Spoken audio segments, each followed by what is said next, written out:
এসবের মাঝে ফের যুদ্ধের হুঁশিয়ারি দিচ্ছে বিএনপি। ভারতের বিরুদ্ধে যুদ্ধের হুঁশিয়ারি, ভারতকে প্রস্তুত থাকার কথা বলছেন বিএনপি নেতা। মানুষ এত সাহসী হতে পারে, এটি বাংলাদেশ ইতিহাস সৃষ্টি করেছে। সুতরাং এই ধরনের জাতির বিরুদ্ধে কোনো আগ্রাসন চালাতে হলে বারবার তাদেরকে চিন্তা করতে হবে, যত বড় শক্তি হোক। আরে ভারত তো কিছুই না, এর চাইতে আরো বড় শক্তিও যদি আসে বাংলাদেশকে কোনোদিন পদানত করতে পারবে না। আর এরই মধ্যে আর এক নেতা ভারতীয়দের বাংলাদেশ থেকে লাথি মেরে তাড়ানোর নিদান দিচ্ছেন। একটা একটা করে ইন্ডিয়ানকে ধরে লাথি মেরে ইন্ডিয়ার সীমান্তে ঢুকাই দিয়ে আসতে হবে। আমি একটা শেখ হাসিনাকে জিজ্ঞাসা করছি, আপনি কি এই বাংলাদেশের সন্তান এরকম সাংঘাতিক কাজ করলেন কিভাবে? আমরা কি পারবো ইন্ডিয়ার যে চিকেন নেক রয়েছে সেখানে গিয়ে একটা ইকোনমিক জোন বানাতে? রাঙ্গামাটি থেকে শুরু করে সিলেট পর্যন্ত মাত্র 45 কিলোমিটার দূরত্ব। এই 45 কিলোমিটার দূরত্ব দেখেন ইন্ডিয়া আমাদেরকে দেয় নাই। যদি ঘুরে যেতে হয় চট্টগ্রাম দিয়ে রাঙ্গামাটি থেকে 400 কিলোমিটার যেতে হয়, 400 কিলোমিটার। আমি ভারতের কাছে 45 কিলোমিটার পাইলাম না, কিন্তু 400 কিলোমিটার ঘুরে যাচ্ছি, কিন্তু ভারতকে 1500 কিলোমিটার বাঁচানোর জন্য আমি 400 কিলোমিটারের ট্রানজিট দিলাম কেন? তাহলে ইন্ডিয়া কোনোদিন কাউকে দেবে না, শুধুমাত্র নিজেরাই নেবে। আমরা এই নীতিকে কতটুকু সমর্থন করতে পারি? ওপারে একের পর এক হুঁশিয়ারি, আর এপারে শহীদদের শ্রদ্ধার্ঘ্য। 12ই ডিসেম্বর আজ হিলি সীমান্তের ছবিটা একবার আপনাদের দেখায়। প্রতিবারের মতো এদিনও বাংলাদেশের মুক্তিযুদ্ধে শহীদ ভারতীয় সেনাদের স্মরণ করা হলো দক্ষিণ দিনাজপুরের হিলি সীমান্তে। 71-এর 12ই ডিসেম্বরের শহীদদের সৎকার হয়েছিল এই হিলির মাঠে। 468 জন শহীদকে সেনার উদ্যোগে স্মরণ করা হলো। অবসরপ্রাপ্ত সেনাকর্তারা স্মৃতিসৌধে মালা দিলেন।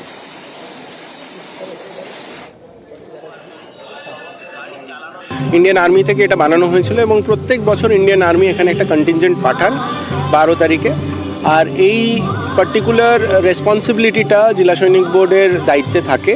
এই ওয়ার মেমোরিয়ালটা 2022 সালে যখন সড়ক নির্মাণের সময় নষ্ট হয়ে গেছিল, ইন্ডিয়ান আর্মির নেতৃত্বে এইটাকে আবার নবীকরণ করা হয়েছিল। আজকে আমাদের কাছে এখানে হিস্টোরিক্যাল বাস্ট বানানো হয়েছে, এখানে ম্যাপস লাগানো হয়েছে, যাতে প্রজন্ম, আমাদের যে পরবর্তী প্রজন্ম আছে তারা যেন এর ব্যাপারে জানতে পারে, শিখতে পারে। ক্যাবিনেটে ছাড়পত্র মিলেছে, তাহলে কি সংসদের এই শীতকালীন অধিবেশনেই পেশ হয়ে যাবে এক দেশ এক ভোট বিল? পেশ তো হবে, তারপর পাশ করার জন্য বিরোধীদের সঙ্গে চলবে জোর টক্কর, তর্কাতর্কি, বিতর্ক। কিন্তু তার আগেই সুর চড়াচ্ছে বিরোধীরা। ক্যাবিনেটে আজ প্রস্তাব পাশ হয়ে গেছে যে এক দেশ এক বিল এবার টেবিল করা যেতে পারে। কিন্তু বিরোধীরা তাদের মতো সুর চড়াচ্ছে। যদি মমতা বন্দ্যোপাধ্যায়ের কথাই বলা হয়, তাহলে মমতা বন্দ্যোপাধ্যায় এক্স হ্যান্ডেলে সঙ্গে সঙ্গে পোস্ট করেছেন। কি লিখেছেন সেখানে? যে কেন্দ্রের জমিদারি, দিল্লির জমিদারি এভাবে বাংলা মানবে না। কি লিখেছেন তিনি আরও লিখেছেন, খুব স্পষ্ট করেছেন সেখানে যে তাঁর সাংসদরা, অর্থাৎ তৃণমূলের সাংসদরা সুর চড়াবেন এই বিলের বিরোধিতায়।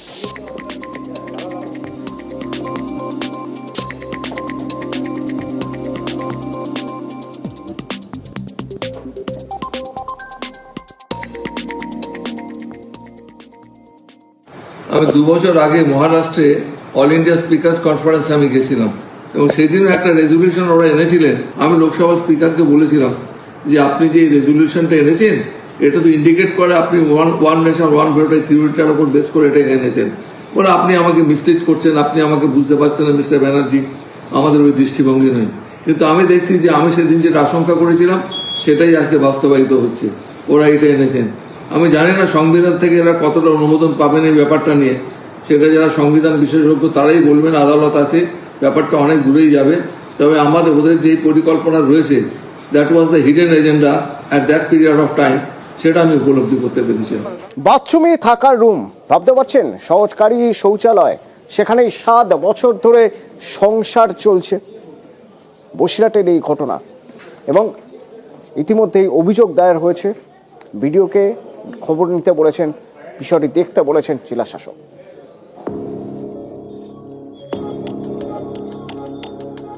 খাট, আলমারি, আলনা, বাসনকোসন সবই আছে, একেবারে পরিপাটি সংসার। কিন্তু এসবই সরকারি শৌচালয় দখল করে সেটাও 7 বছর ধরে। এ ছবি উত্তর 24 পরগনার বসিরহাটের গোটরা গ্রাম পঞ্চায়েত এলাকার। এখানে টাকি রোডের ধারে দণ্ডিরাট বাজার, রোজই ভিড় লেগে থাকে। তাই সাধারণের সুবিধার জন্য এই এলাকায় 2017 সালে টয়লেট তৈরি করা হয়। পূর্ত দপ্তরের জমিতে পাবলিক টয়লেট তৈরি করা হয়েছিল। অভিযোগ, স্ত্রী সন্তানকে নিয়ে এই শৌচালয়ের দখল নেন স্থানীয় বাসিন্দা সাবির সর্দার। 7 বছর ধরে এই টয়লেটই তাদের ঠিকানা, সেখানেই পরিপাটি সংসার। ওটা সরকারি জায়গায় ও দখল করে দিয়েছে। বাজারে কোনো বাথরুম নেই। হ্যাঁ, এই একটাই সরকারি ভাবে তৈরি হয়েছে। বাজার কমিটির অভিযোগ, বারবার উঠে যেতে বললেও শৌচালয় খালি করেনি সাবিরের পরিবার। প্রশাসনের বিভিন্ন স্তরে জানিয়েও লাভ হয়নি বলে দাবি স্থানীয়দের। শেষমেশ বুধবার বসিরহাট থানায় অভিযোগ দায়ের করে স্থানীয় পঞ্চায়েত ও বাজার কমিটি। দণ্ডিয়ার বাজারে জায়গা হচ্ছিল না, সেই ক্ষেত্রে এখানে বাথরুমটা পিডব্লিউ সাইটে আর কি করা, কিন্তু দেখা যাচ্ছে সেই বাথরুমটা অন্য একজন সামনে এসে দখল করে বসে আছে গায়ের জোরে। আমরা সেটা বাজারের থেকে সিদ্ধান্ত নিয়েছি ইমিডিয়েটলি বাথরুমটা চালু করে, যাতে বাজারের সমস্ত লোক বাথরুমে যাওয়ার সহযোগিতা পায়। যেভাবে হয় বাথরুমটা আমরা খুব তাড়াতাড়ি চালু করব। সাবিরের পরিবারের পাল্টা দাবি, সরকারি জমিতে তারা বহুদিন থাকতেন। সেখানে শৌচালয় তৈরির সময় পুনর্বাসনের প্রতিশ্রুতি দেওয়া হয়, কিন্তু তারা পুনর্বাসন পাননি। তাই বাধ্য হয়ে টয়লেটেই থাকছেন। আমি গরিব মানুষ, আমি রাস্তার ধারে থাকি, আমাকে উচ্ছেদ করে দিচ্ছে। আপনাদের কাছে বিচার দিয়েছি, আমি যাতে এখানে থাকতে পারি সেই ব্যবস্থা আপনারা করেন। হ্যাঁ, এটা সরকারি জায়গা। কত বছর আছে? আমরা এখানে 50 বছর আছি। 7 বছর লকডাউনের সময় এটা বাথরুম করার জন্য করেছিল। এবার বলেছিল যে তোমাদের ওপরে ঘর করে দিয়ে দেবো, আর নিচে তোমাদের একটা দোকান দেবো, আর তোমাদের একটা চাকরি দেবো, প্রত্যেক মাসে একটা চাকরি। এটা তো সরকারি জায়গা। হ্যাঁ, এ বিষয়ে বিডিওকে পদক্ষেপের নির্দেশ দিয়েছেন উত্তর 24 পরগনার জেলা শাসক। বসিরহাট থেকে জিয়াউল আলম, নিউজ 18 বাংলা। দুয়ারে রেশন দেওয়ার কথা, কিন্তু আলিপুরদুয়ারের কুমারগ্রাম থেকে অভিযোগ আসছিল রেশন ডিলার নাকি বাড়ি বাড়ি ইট পাথর বালি নিয়ে গিয়ে মেপে সেই অনুযায়ী স্লিপ দিয়ে বলছিলেন গিয়ে চাল ডাল নিয়ে আসতে হবে। আমরা এই খবর দেখাই এবং আমরা এই খবর দেখানোর পর এবার ওই রেশন ডিলার সাসপেন্ড।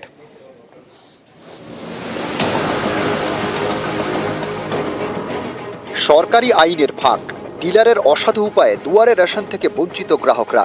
আলিপুরদুয়ারের কুমারগ্রামে এলাকায় গিয়ে রেশনের বদলে ইট বালি পাথর ওজন করে স্লিপ। দোকানে গিয়ে এই স্লিপ দেখালে নাকি পাওয়া যায় রেশন। নিউজ 18 বাংলার খবরের জেরে এবার সাসপেন্ড ডিলার। ওটা আমরা অ্যাকশন নিয়েছি।